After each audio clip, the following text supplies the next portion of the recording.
You're listening to The People's Pitch, the official podcast of Minneapolis City Soccer Club, brought to you by footballstadiumprints.com. Let's start the show. And as I talked about just a couple minutes ago, as Joe Watt stands over this one, he appears to be the one taking the penalty here. This is a huge confidence booster if you're Duluth. Worst case scenario for City right here. And it stopped! Yes! And it stopped! Totally redeems himself. Matt Elder redeeming himself. Oliver with the right foot. The shot is goal! Oliver! Justin Oliver will break the scoreless tie. And it is 1-0 Minneapolis City. Is Hutton now on the offense with the left foot. Goal! And it is now 2-0 Minneapolis City. Good finish. Nick Hutton taking his quick victory lap. Good day, soccer friends. Did you miss us? Because we missed you. This is the People's Pitch Podcast, the official podcast of your Minneapolis City Soccer Club. I'm your host, John, and with me, as always, is the Nate Morales.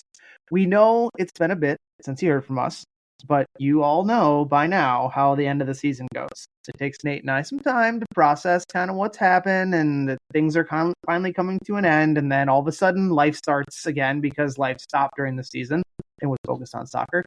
But we are here. We are excited to recap an interesting and exciting season, the 2024 season, for all of two of our three teams today. And by those, we're talking about the U19 and U21 UPSL teams. Nate, are you ready to roll? Yeah, man. The Premier League starts today.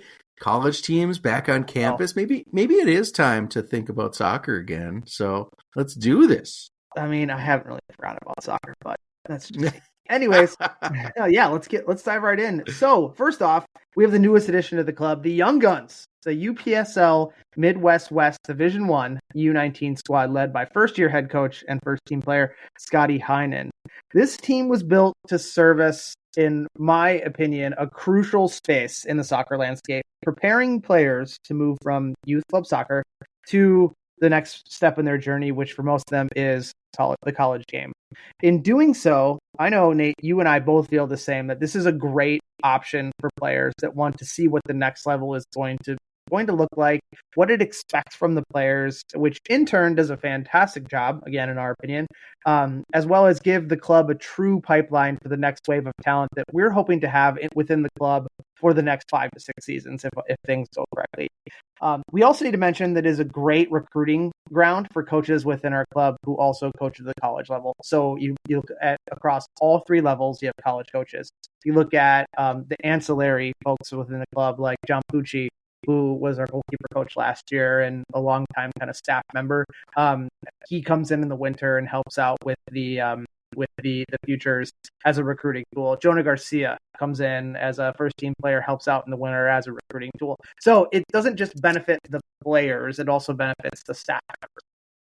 Yeah, and you can that's definitely a big selling point for the club on both sides of the ball, John, when you think about if you're a coach and you want to get a little bit of a leg up on checking out local talent and building those relationships, you can, Minneapolis City is an option for you as long as a 501c3 love to give back. Yep. As long as you want to dedicate, you got to be dedicated to it, right? You can't just kind of roll in and just like, you got a whole asset. Yeah, you can't just float in, float out.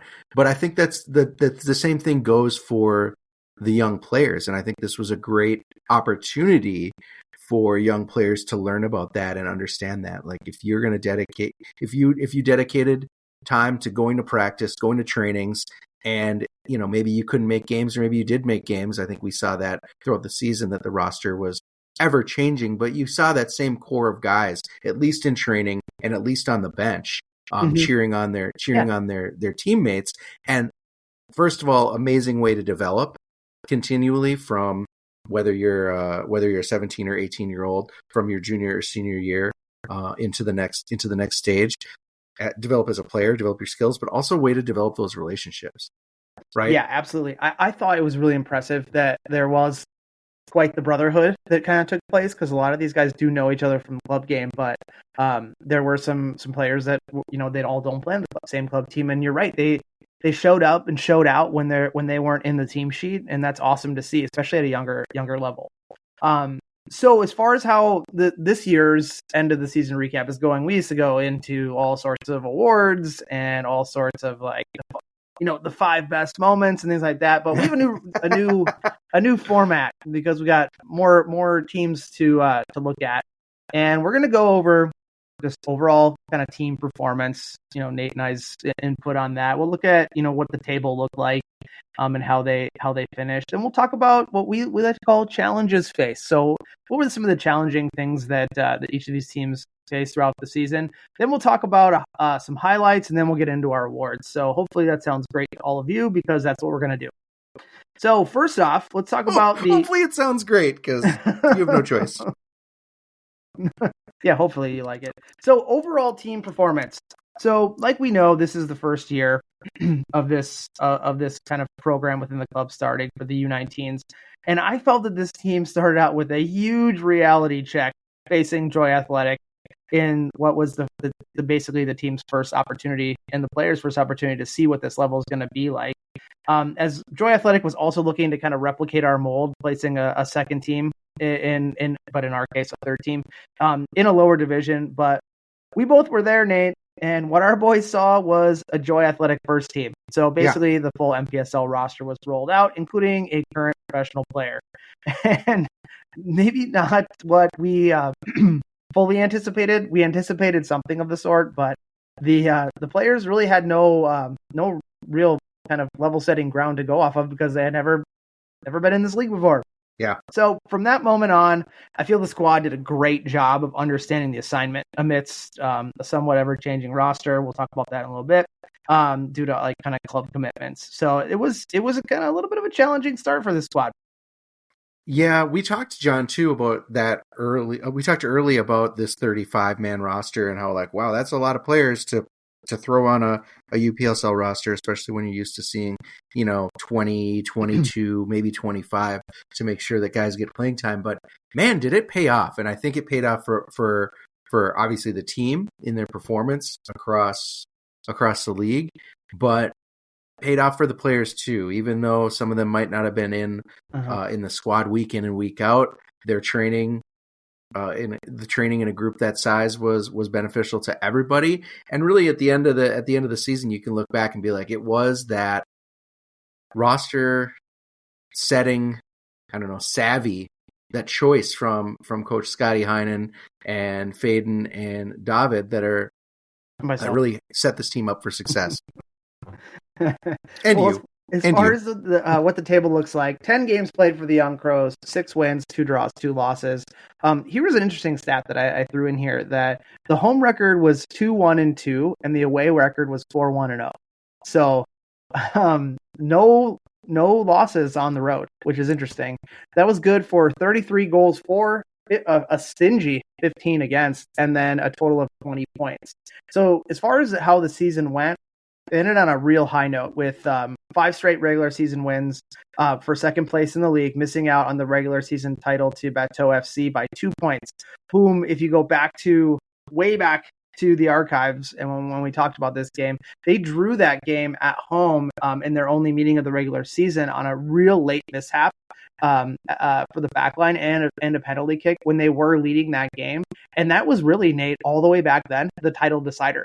Mm-hmm. But the Young Crows got their revenge by winning the conference tournament over Bateau to bring home some hardware in their first season in the league. All said, Nate, this is a great way to put a stamp on year one, I think, for the U19 and Coach Heinen. Yeah, I'll talk a little bit really quickly about your point on the home record versus the away record. We started the season at home quite a bit, right? Mm-hmm. So we started with a loss and a draw at home. Another one of the only other loss was also at home to the Shaka Pele, Zach Susi. But really it was that 5 wins down the stretch that put us over the top. And a lot of that was done on the road, which speaks to the resiliency, but also the commitment of these young guys to go to Rochester, to go to, I don't know where else they played, but we talked about it all year. Like, they're going to hit their stride. Like it's starting to show. Like the sunshine is coming through the cracks in the foundation. Like it's going to happen. And that was not a pun related to the fact that you're having your cabin basically rebuilt. But anyways, let's talk about some challenges, Nate. So for me, I mentioned it before, the ever-changing roster. I think that was, in my opinion, one thing that maybe the early part of the season and the record in the early part of the season was like a direct indicator of the results, because we talked about how awesome it was to have, a 30-plus man roster. But when you're trying to get the cohesion together in this league, when it's such a whip around from game to game and training sessions come fast, they're supplemental to your club season, it's really, really tough to perform when you don't have that understanding of like the little idiosyncrasies of each player that you're playing with, and like where a guy's going to make a run, how do you like fall to his feet or in space, is there cohesion with the back line? Things like that is hard to come by in quick turnaround. We've seen it at this level for almost a decade now, and it was no different for this team. So I think that roster kind of constantly changing until probably about 6 to 7 games to go, like midway, just after the midway point in the season, was kind of a challenging thing for the coaching staff and the players. Yeah, I think that ever-changing roster was tough, like you said, both for what do the players do as they step on the field and figure out like how each other are working. That's hard to kind of get that cohesion down. But also like, I think as it solidified, that's when you started to see the success. And really who that core of players were that were performing for this team. And that's not a knock on any of the players that don't end up making this list. But I think like once that roster solidified, and I'll talk about this in a second, I think you eliminate the other challenge that I think we were facing. I think my challenge that I want to talk about is this inability to close out games early in the season. Yeah. The team came out strong against Joy of the People, took a 1-1 draw into the 90th plus minute, gave up that loss. Same thing with Bateau. We were up 1-0 until late in the second half, gave up that draw, right? So that's, 4 points dropped in the first 2 games. That would have made a big difference to the title, to the regular season title too. But once you get Reese Tidwell, Miles Redmond, Thomas Teesing showing up on that defense week in and week out, when they're able to consistently show up, they showed their relative maturity and they allowed the team to control the games better, especially down the stretch. And then once you add an offensive core, once you've kind of that offensive core of Colin Vilm, Micah O'Leary, Landon Christensen, and Jabari Kabisu start showing up consistently, right, and playing together consistently, it makes it easier to protect a lead when those leads were big, thanks to those front four. So I think that your ever-changing roster was a challenge that kind of worked itself out and helped. Once that worked itself out, it helped address the other challenge of this team's struggles closing the game out early. Yep, absolutely. So let's talk about highlights. Let's talk about some good stuff now. So for me, the highlight of the season was the first game where I was actually on the bench in an official capacity, and that was the mid to late season match against Skills FC at Edor Nelson Field, where somehow, some way, this guy was not included in the roster beforehand in the planning stages, but the clouds parted and he fell from the sky. That's Landon Christensen, who on his first opportunity with the team in a match capacity runs out and scores a hat trick in his first game with the club against Skills FC, and basically could have probably scored 4 or 5 that game. He had 2 in the first half and probably should have completed his hat trick in the first half. But we got our first look at someone who we'll talk about in more detail in a little bit here. But our first look at Landon and what he can do and how dynamic he is in what we kind of saw throughout all levels of Minneapolis City this year is the need to be able to score goals to win soccer games. And someone like him who just like makes a living off of it. Obviously he doesn't play professional soccer and make a living off scoring goals, but maybe one day if he continues to rise, because man, he has the core foundation of being a striker that we want to do everything we can to keep in the club. Yeah. And this guy, it's funny because like you said, he just kind of showed up in that game and was like, whoa, this guy scores goals. It's like, I didn't even know who he was as I'm in the booth announcing who's scoring these goals. Cause I'm like, what number is that? Well, That's Landon's his middle name. So Landon's his middle name. So I'm announcing the wrong name. I'm announcing the wrong player. It just threw me for a loop, but it was great to have him show up and make such an impact on the stretch. And we'll talk more about him in a couple minutes. For me, John, the highlight, one of the big highlights of the season was that Joy Athletic game. I'm going to say both for on-field and personal reasons. This was the moment, John, as we just said, when we saw that the U19s would be able to really handle anything thrown at them. Joy Athletic shows up with their first team, their NPSL team. You've got guys that have beat older players a lot in the past in Zinedine Croydon and I think Spencer Enright was on that team. It was basically Bennett. like Bennett, Kwame, Jorge Radia. Like these are high level junior or senior experienced junior and senior level college players, right? And they're lining up against a guy that's finishing up his junior year in high school in like Ike Duell, Owen Bersham, like those guys on defense, and you're just like, oh my God, how are we going to do this? But I think the way that Scotty set that team up, the way they adjusted to Masango Akele, the way almost every player stepped up, whether they started or off of the bench, I think definitely deserved a point out of that one. But it's safe to say that would probably be the hardest game that we'd play all year. So I thought like that Joy Athletic for on-field reasons was such a highlight for me, even though we lost. But obviously for personal reasons, being able to announce Olin as like a coming off the bench was very, very cool. So that was a big highlight for me. Yeah, absolutely. I thought that, first game of the tenure for both the players, the club, and the coach. I thought it was a really good highlight call out. Okay, so let's talk about some personal awards. Like we talked about, we're going to kind of limit these a little bit. So for the U19 team, they don't have a most improved player because this is the first season, but maybe next year we'll have one. So we're gonna go through defensive player of the year, offensive player of the year, and then ultimately who is our MVP of the season. So we'll start off first with the defensive player of the year. My pick was Thomas Thiesing.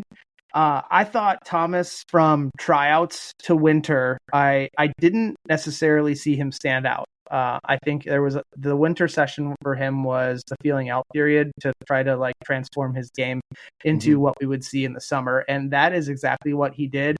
He was that consistent right back all season. I thought he was a lockdown defender from that side of the ball. I rarely ever saw him get beaten unless he was taking a chance because he was told to take chances, whether it be playing tighter man marking, whether it be getting forward offensively. And offensively, he did get forward and contributed in creating in the attack all season. I thought he was dangerous with the ball, bringing crosses in from out wide. He did a really good job of connecting, the short passes and the line breaking passes to the midfield. And then ultimately also, once Landon got in as more of a target forward, that he found Landon a lot directly from that right back spot. And it's something that we saw from many moons ago with like Charlie Adams, where he would do just enough to get by an opposing player, and then it was which part of the offense is he going to connect to now. So I thought Thomas did a fantastic job, and I think he's got the foundations of being a really great right back for the club. Nice. I think this might be counter to the spirit of the team, John, and maybe of the award, but I'm going to go with Defensive Player of the Year for me is Daniel Sessler. Obviously, strong between the sticks. Sessler was a guy who it was in the goalkeeper corner for the first team, but didn't get a lot of USL2 minutes. Played a lot this summer on that UPSL U19 squad. He served as a really great veteran organizer of a young defense. I think he was a strong mentor to the goalkeepers who were graduating seniors. It's like Quentin and Eddie, right? And I think that might have been disappointing for those two guys not to get more minutes across the season. But I look at it in hindsight as sort of a quarterback situation, right? It's a great opportunity for them to hold the clipboard and learn from a guy who is one of the best goalkeepers in the MIAC and practice with him and and understand what it's going to take to approach a game in that position at the next level. I think one thing that you maybe slightly left out is the fact that Daniel was willing to be a good club guy, and to be able to initially drop down and to help out when there was an immediate need for a goalkeeper, and not look at it as, okay, I'm playing in I'm on the USL 2 roster, but I'm playing in basically a U19 third division. Yeah. From a hierarchy perspective, at least within our club. I don't want to say it's a third division, because some clubs that's their first division. Yep. So I thought it was really great for him to just, like, there's no ego, right? He just went in and he did his job, and being involved with the team at a limited capacity, like, he loved being there. Like, when there was opportunity, he was like, yeah, I love it. I love the guys, and he really did take that leadership role. So I thought that was a really great choice. All right, let's go to the other side of the ball. Offensive player of the year. For me, this was a tough one. There was a lot of players that you could throw in here, a lot of players that came in, one that we talked about, but mine is Jabari Kabisu. And Jabari, for me, was a do-it-all number 10. He contributed on the score sheet. He was a willing passer. He took set pieces, and he was always willing to set up the attack all season long. And he was consistent. There was, I think, some things on the defensive side of the ball that this isn't a defensive player of the year award, so we don't have to talk about too much about those. But I think that if he's going to continue to grow, I think that's the part of his game where he needs to increase some of the shortcomings that he had, because 9 times out of 10 he was just focusing all his attention into the attack, which is what you want him to do, and he was so great at it, contributing all year. So I thought Jabari had a really great first season with the club. Yeah, I'd agree. I think Jabari, for his overall contributions, both goals and assists, slightly edges out Colin Vilm in this. Mm-hmm. Colin was such a solid goal contributor, especially in some of those road games down the stretch when it's hard to get guys to make trips to, like, Rochester. But I think Jabari is a great choice for Offensive Player of the Year. Congratulations to him. All right, and our last award for the Young Crows is our Most Valuable Player award, and I think that we both agree on this one, and we've mentioned his name before, but we'll bring it home now, and that's Landon Christensen. So there's no secret that the team went on a 6-game winning streak to end the season. That includes 7 games, that includes the 5 regular season games and the 2 playoff games to end the season, and won a title after he joined the team.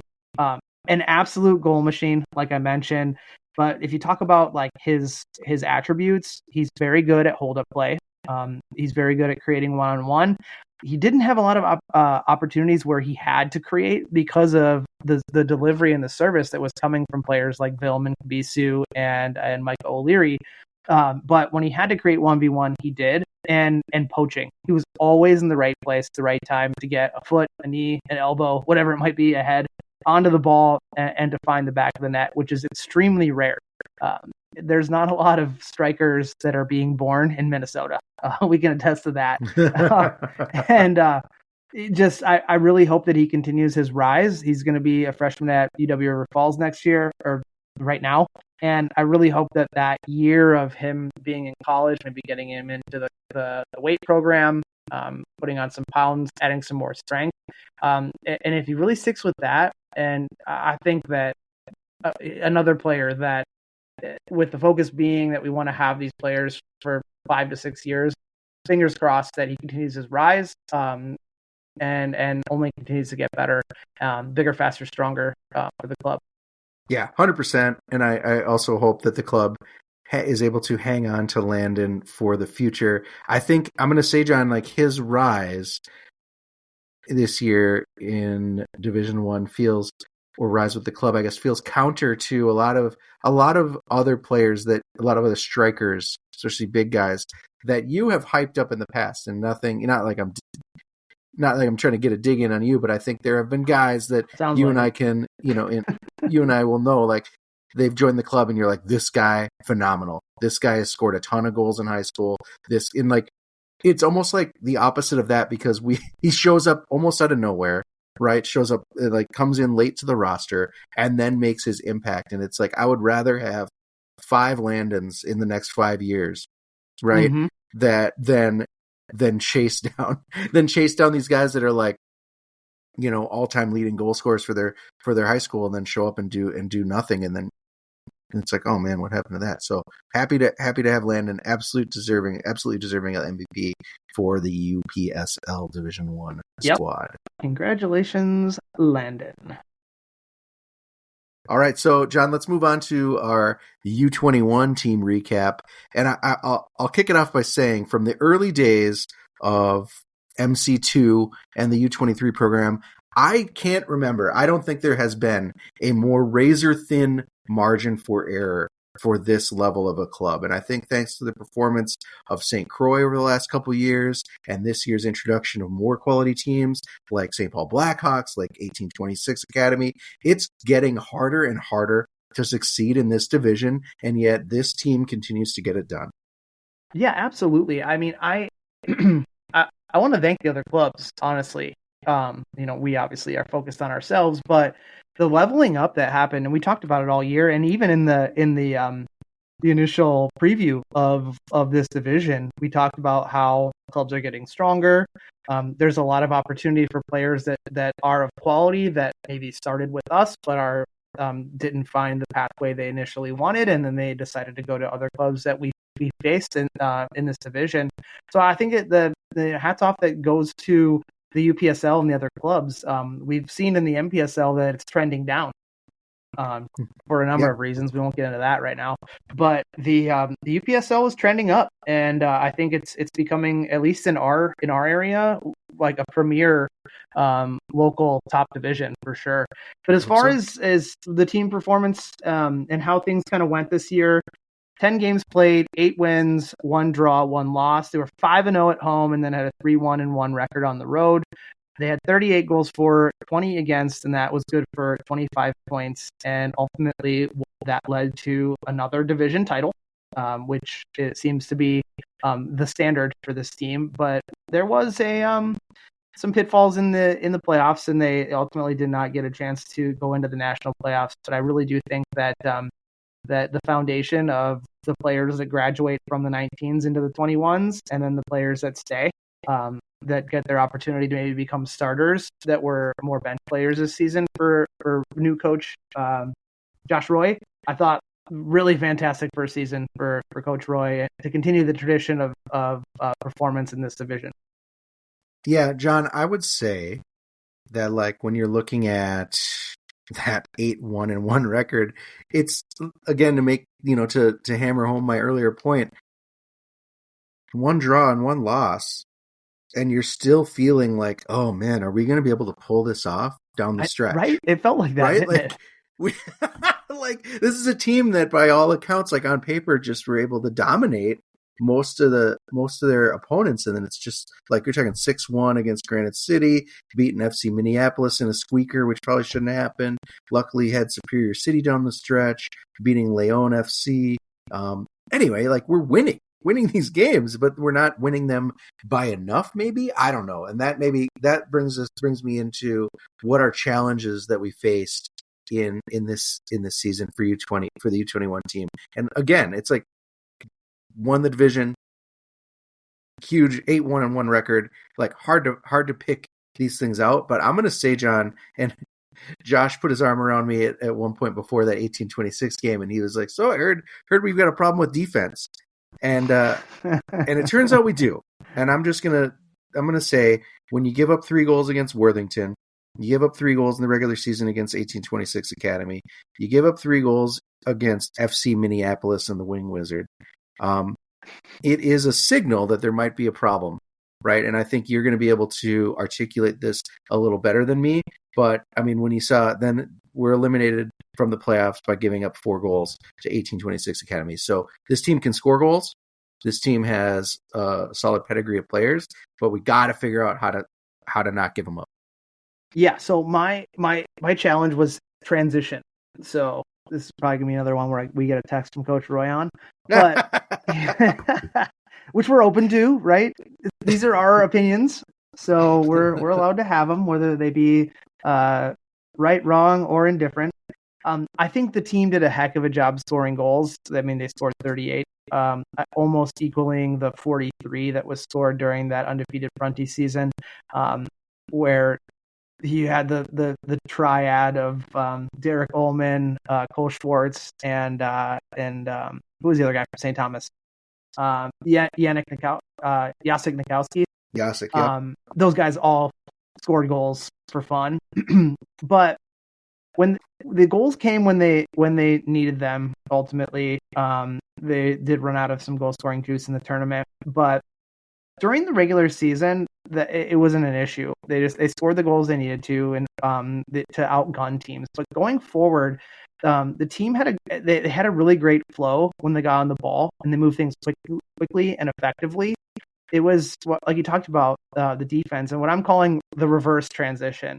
So when they would turn the ball over, that was the major issue. And every team turns the ball over. I mean, you can't make 100% of your forward passes. This is never going to happen.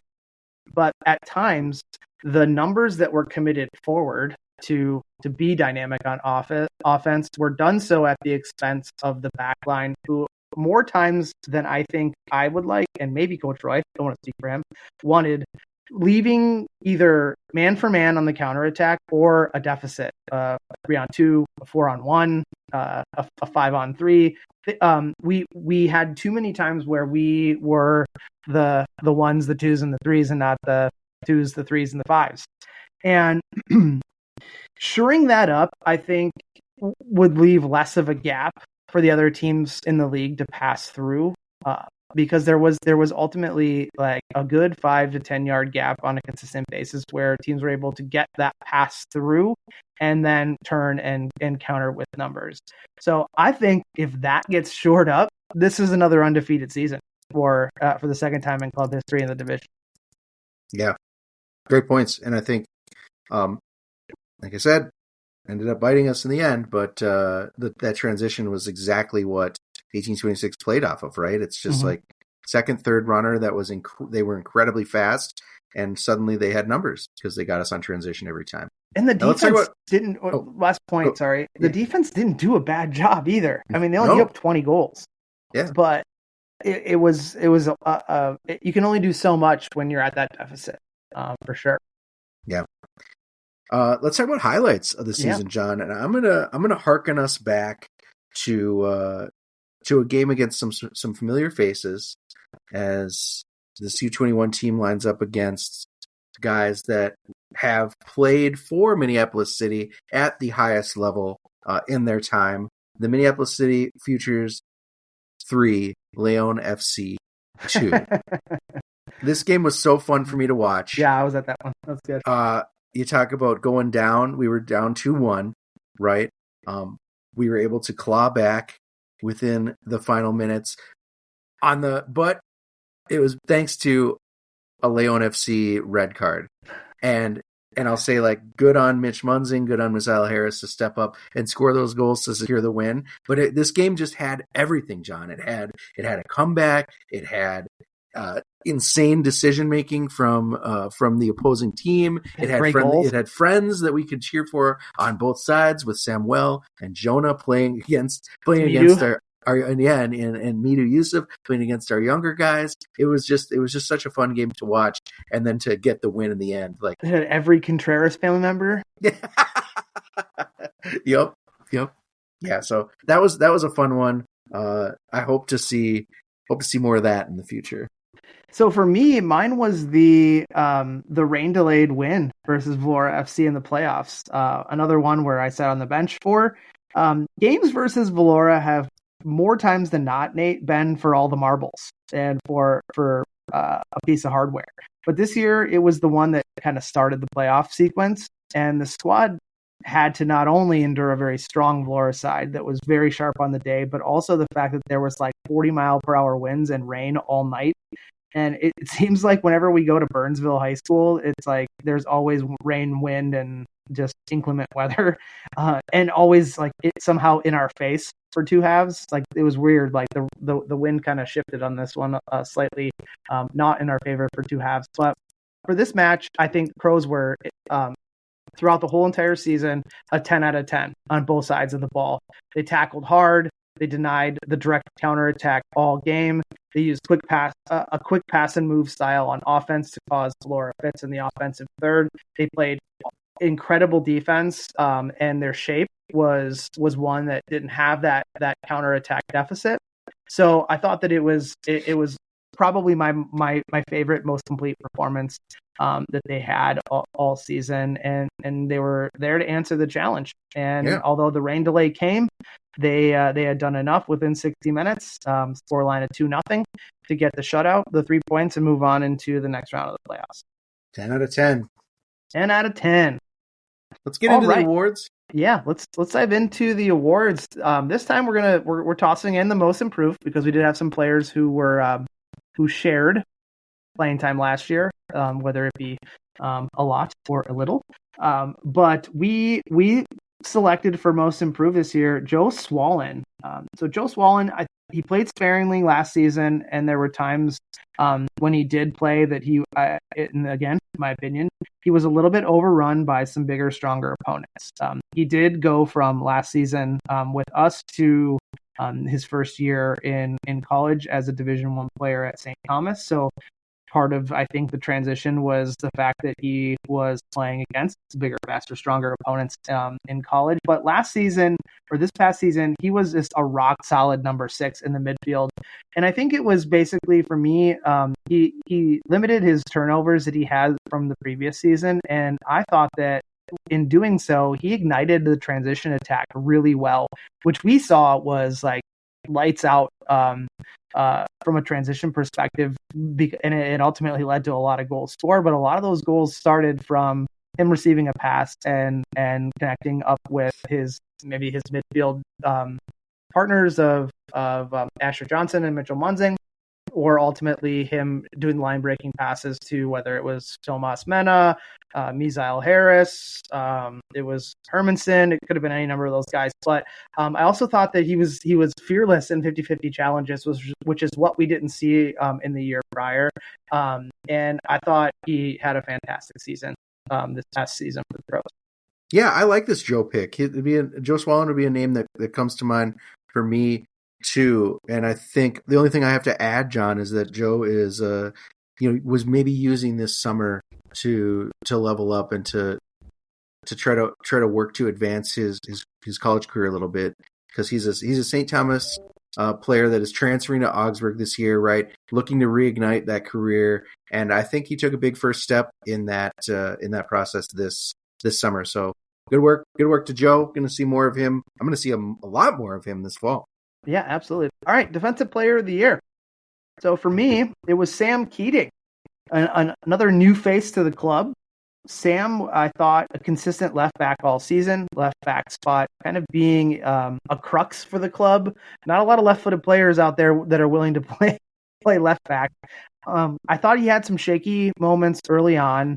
A lot like U19 Defensive Player of the Year Thomas Teesing, in my opinion, where the winter session just it didn't quite. He was in it for very limited capacity. It didn't quite click for him, I thought. But once we got outside, I thought he quickly corrected some of those things that stood out to me as deficiencies, and was able to continue to be what I think was counted on alone, kind of on an island, to cover the left side 1v1 quite a bit. There was a lot of very, very good left-sided attacking players in the league this season, and he was one of those people who did a fantastic job in that defensive third, with a lot of limited help on that side. Not saying that his center back partners weren't sliding over, or that the winger in front of him wasn't helping. They were, but sometimes there's an overload that's quick and you're by yourself. So ultimately, I think he closed all those gaps. A consistent performer. Also in the offensive third, I thought he got involved a lot. I remember watching the game at home against was it Austin Villa? Maybe it was Austin Villa where he set up the game winner and then scored the game tying goal on a header. So really good from an offensive productive perspective as well. And then ultimately all of that put together earned him a call up for the Minnesota Super Cup final with the first team, where I thought he started and played a really impressive game with a really very short training period with the squad before then, in a very much needed spot due to pretty much all of our defensive players going back to school before that game. Yeah, I think Sam was a good choice. I went outside the box on this one, John. Yeah. I'm going to say the best defense in this case for the team could have been a little bit more on offense, as they say. Asher's ability. I'm going to say Asher Johnson is my defensive player of the year. Played in that midfield role, and I'm going to say his ability to go box to box allowed him to come in and serve as that pressure valve for the defense as needed. He could, even though he was getting up the field a little higher than he was maybe used to in a position he doesn't play in college, which is that defensive midfield role. Like him next to Joe as the dueling sixes, Asher got so much more freedom to move up the field and put pressure on the opposing teams farther up, helping keep them off the board in key moments. So I like Asher as defensive MVP just for his ability to come back, track back, and help out on as a wing back when needed, but also just making sure that he was always disruptive in the middle of the field. And I'd say also, John, worth noting that Sam was the fan voted defensive MVP for this year, as well as making second team all division, and Asher was fan voted midfielder MVP. Look at that. Yeah. Well, now that we're talking about MVPs, let's talk about the offensive side of the ball from a player of the year perspective. For me, this is another no-brainer. The Misael Harris is my pick. The Augsburg man did a fantastic job of transitioning what he does in school to the men's amateur level, which is score and set up other people to score. So, he hit the ground running right away in the first game. I think he had 2 goals and an assist in the first game, and then really never looked back at the UPSL level. He went on a torrid offensive output pace that I think carried the team in the early to middle goings of the season. And then he ultimately earned what I like to call the Loic Massanvi role, being called into the first team as well as continuing to play with the UPSL team, so logging a lot of minutes. Where I thought with the first team, he didn't have the output from a score sheet perspective, but when he was entered in the game and he was engaged in the game, he was absolutely the spark that the first team needed, and was able to close out the season as a contributor by scoring. I think he scored at the Gene Party. Yep. To close out the season, getting his first team goal and just really close things out strong for the USL2 side. Yeah, hard not to agree with this one. This year's fan voted attacking MVP and a second team honoree dominated at this UPSL level.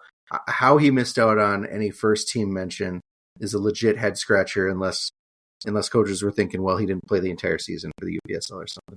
No, I just think it's just everyone doesn't like us. Mm-hmm. All right, on to the MVP. All right, our most valuable player for the 2024 season for Coach Roy and the boys is Mitchell Munzing. This is another no secret situation, as I'm a huge Mitch Munzing fan ever since I coached him in his first year with us in the Futures Winners session last year. He is a do-it-all center midfielder. He goes box to box. He's always looking for that forward pass to spring an attacker. I think the most underrated part of his game is his high-pressure defense up the field, which typically is where we saw turnovers happen. Whether it be second or third chances from a turnover perspective, he was creating those with his activity. And he can also find the back of the net. I don't have the stats, but I think he was close to double-digit goals, if not surpassing that. An absolute hidden gem for this club. If he continues to get better, which I think he should, he should be in the conversation to get a run with the first team in the center midfield going forward. And like Sam, he was also called into the first team for the Minnesota Super Cup final, where he saw limited action. But again, I thought when he was included, he was a bright spot from an offensive perspective, and then creating those turnovers in that high pressure Coach Oliver's system. So I thought he played really well in that match. Yeah, I'd agree. Mitchell Munzing as the MVP is my pick as well. I think absolutely he's overlooked in any end of the season awards, whether it was the fan voting, which did him dirty, just got dirt all over him. Yeah, or whether it was from the coaches poll or anything like that. I think Mitchell could have come in and played with a huge chip on his shoulder this year, given I think he has been, I'll gently say, somewhat ignored for a good chunk of his college career, right? And instead he just put his head down, got to work, really quiet, really humble, a really good kid. And John, I'm just saying, looking up and down these awards, Mitchell Munzing as the MVP for our UPSL team. You're looking at Misael Harris as the Offensive Player of the Year in a USL2 call-up. You're looking at Joe Swallen as the Most Improved Player. This Augsburg team in the MIAC is going to be fun to watch. Yeah, if they can put it all together. Sometimes Tomas Mena voted first team UPSL Division 1. If they can put it all together, it could be good. And I think that you could even have, from a Defensive Player of the Year perspective, Jeffrey Richter, another Augsburg player, was also in the conversation. If Sam didn't have such a great year and Jeffrey was able to kind of stay out of the training room. True. Well, that's going to do it for this week's show, and that'll bring a close to our 2024 UPSL season. Thank you to our wonderful show sponsor, FootballStadiumPrints.com. Our friend Steve at FootballStadiumPrints.com, always expanding his soccer-focused t-shirt designs, his prints, and more. Don't forget, you can always use that code CROWS10 for 10% off anything you purchase. And remember, all U.S. orders ship right from the States, so you don't get hit with international shipping charges or your shit stuck in customs like mine is right now. As a reminder, Minneapolis City is a 501c3, so you can feel good that your membership doubles as a charitable donation to a club that does good. We're moving into the off season. Know you're going to have some questions. Know you're going to have some thoughts. You can always connect with us on Twitter, X, at The People's Pitch. Hit us up on Instagram, at People's Pitch Podcast. Or email us if you have any questions or topics you want covered, mcscpodcast@gmail.com. And, of course, you can always connect with Minneapolis City on Twitter, at MPLSCitySC. And that's all for this week. I'm Nate. That was John. There's still a little bit more soccer to talk about as we dive deeper into the USL2 season recap next show before we go into full off-season mode. I'm psyched for Crows in college this year, John. I don't know about you. Oh, absolutely. But until then, until next time, you got it.